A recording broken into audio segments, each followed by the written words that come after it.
At 11 on the 9th of August 1945, the US Air Force dropped a nuclear bomb on Nagasaki, totally destroying it.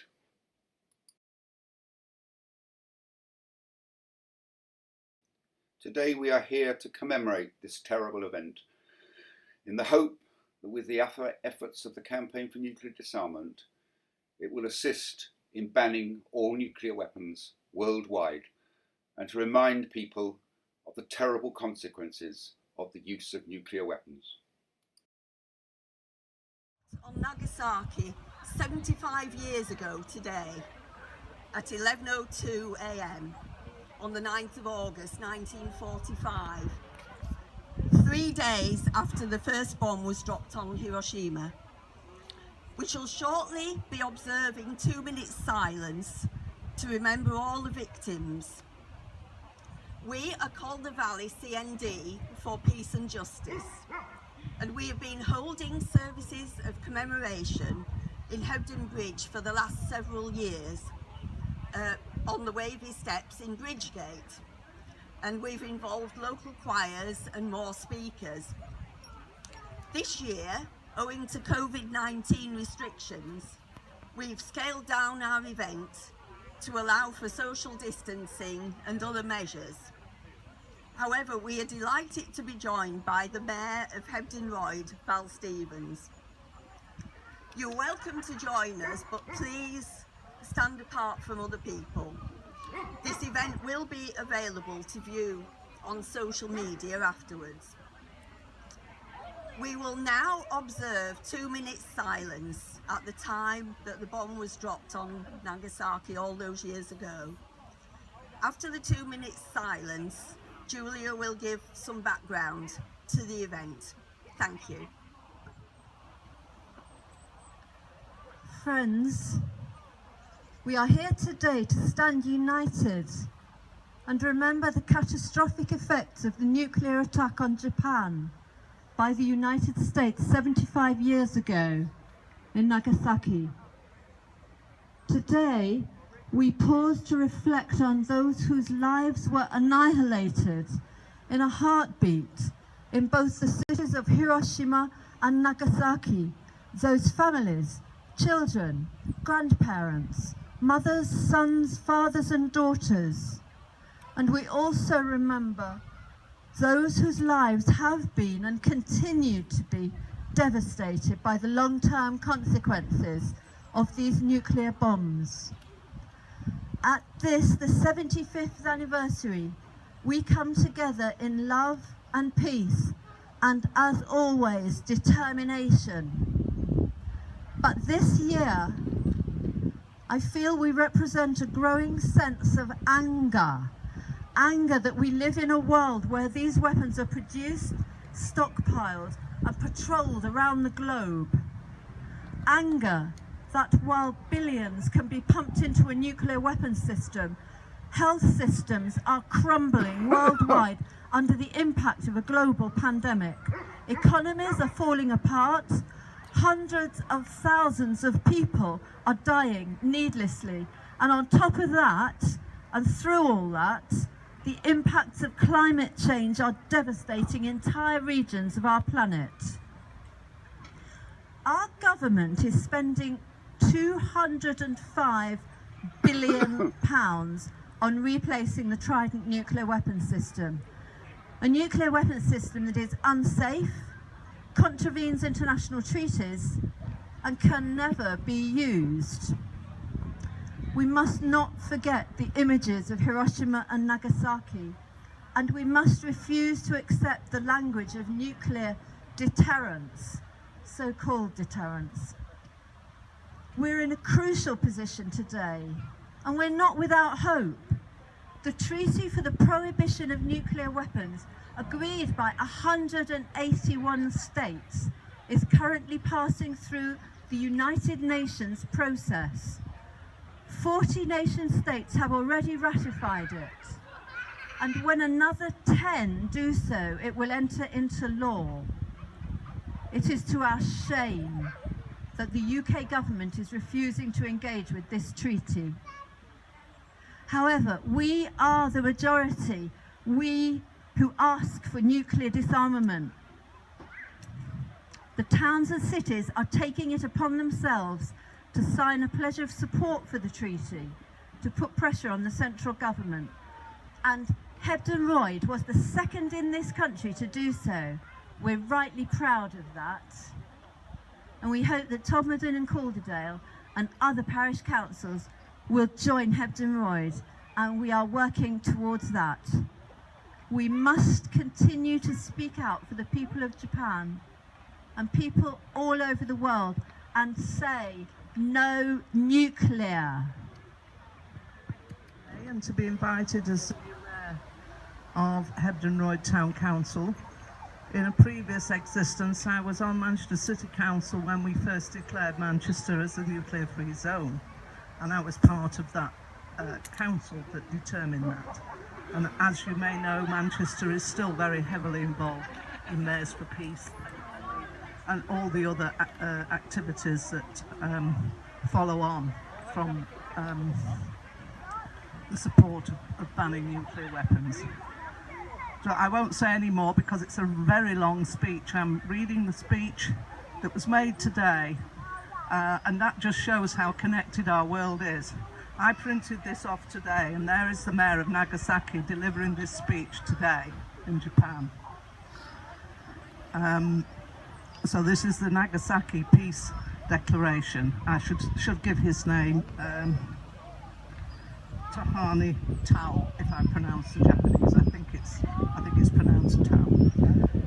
Exactly 75 years have passed since the day our city was assaulted by a nuclear bomb. Despite the passing of 3/4 of a century, we are still living in a world where nuclear weapons exist. Just why is it that we humans are still unable to rid ourselves of nuclear weapons? Are we truly unable to abandon these dreadful weapons that so cruelly take lives without even allowing for dignified deaths and force people to suffer for entire lifetimes as a result of radiation? Songwriter Kino Fumio lost his wife and children to the atomic bomb on that August night 75 years ago, and went on to express his sadness and feelings about peace through music. In his memoirs, he wrote the following: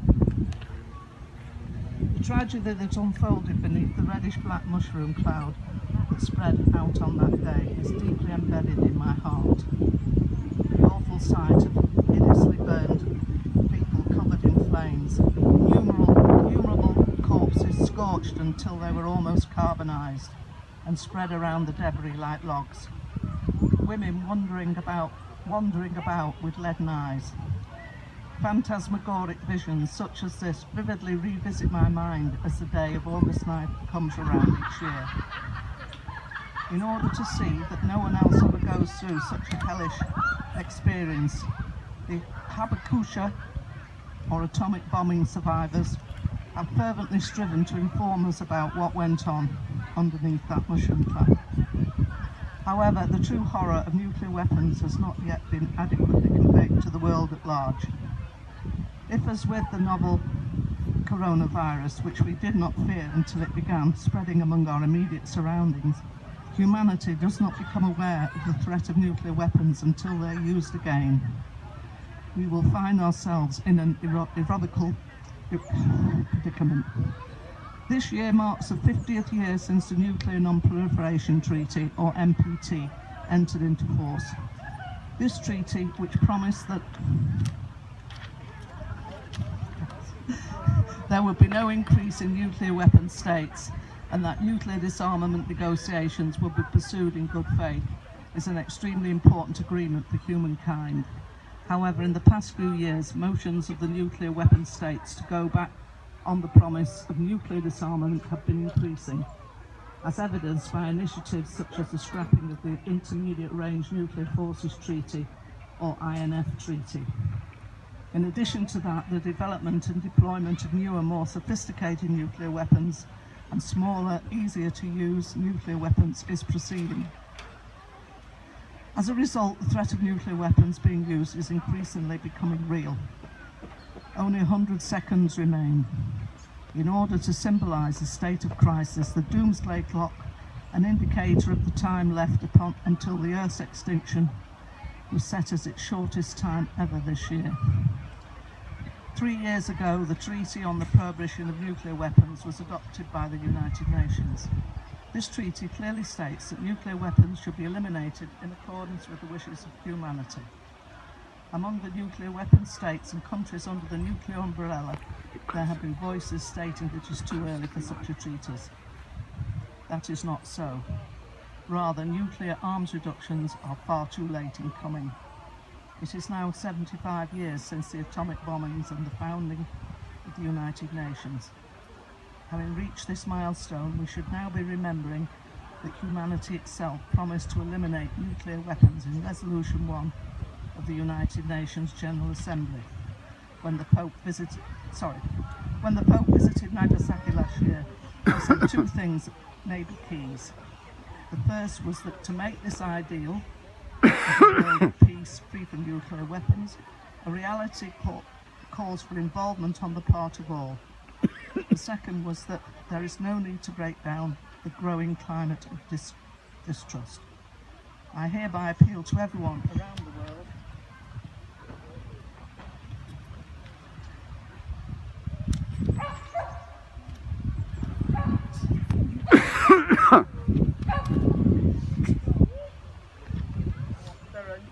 There are innumerable ways that we can become involved in working for peace.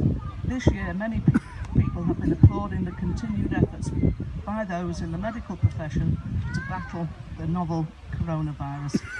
In the same way, let us now applaud with heartfelt respect and gratitude the Apakusha, who, while enduring physical and mental pain, have spoken out about their painful experiences for the 75 years since the time of the atomic bombing until today, in order to provide a warning to people around the world. With this applause, an act of only 10 seconds or so, we are able to spread the circle of peace. The message of high school students, which hangs in this tent today, is also an expression of the desire for peace. Small acts such as the folding of paper cranes can convey feelings about peace as well. Let us proceed unceasingly and with conviction to lay down the roots for a culture of peace in civil society. Young people of the world, the novel coronavirus disease, global warming, and the problem of nuclear weapons share one thing in common, and that is they affect us all who live on this earth. Are nuclear weapons necessary for the world of the future that you will live in? A young victim of radiation sickness was convinced that she would survive if she folded 1,000 paper cranes. She died at age 12, having folded only 644, an achievement in itself. Her classmates folded the rest and raised the money for her peace memorial, on which is written, "This is our cry, this is our prayer for peace in this world."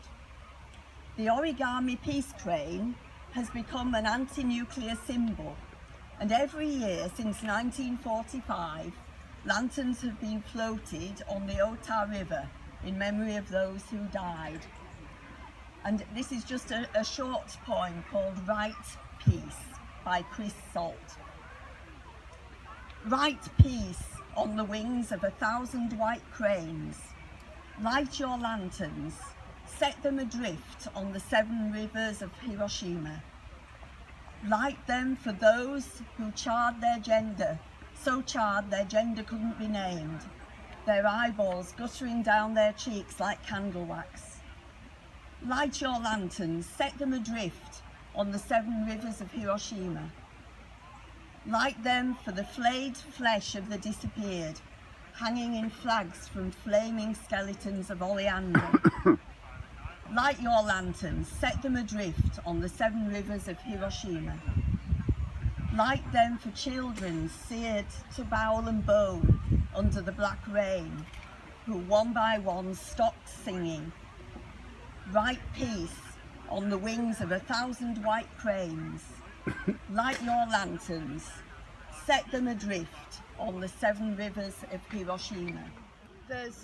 I lived in Sudan for 4 years, and there's been a war going on in parts of Sudan forever and ever, since the early 80s, and it's got a lot to do with us, because it's got the basis of it is often to do with access to oil and things like that. So I want to read Emmanuel's song to you. Oh peace, I need you. I need you. Every day I sleep, my eyes are open, because anything can happen. Every day waking up thinking, I think it'll be better. But all I see is people crying and broken-hearted. I even started to think that death is better, but I'm afraid to die.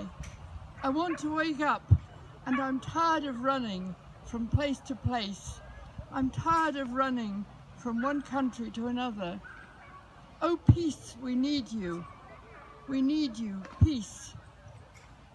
It's never too late to do the right thing, because we can't wage the war just to end the war. We, South Sudanese, should stop fighting among ourselves, because at the end of the day, we South Sudanese, we need peace so seriously. We should stop fighting among ourselves, because it's just us. So let's call upon peace to come and prosper. So justice, peace and prosperity be the drinking water of life. I may be crying, or I may be running, or I may be broken-hearted, but all I can say while singing, oh God bless us, oh God bless us. Ah.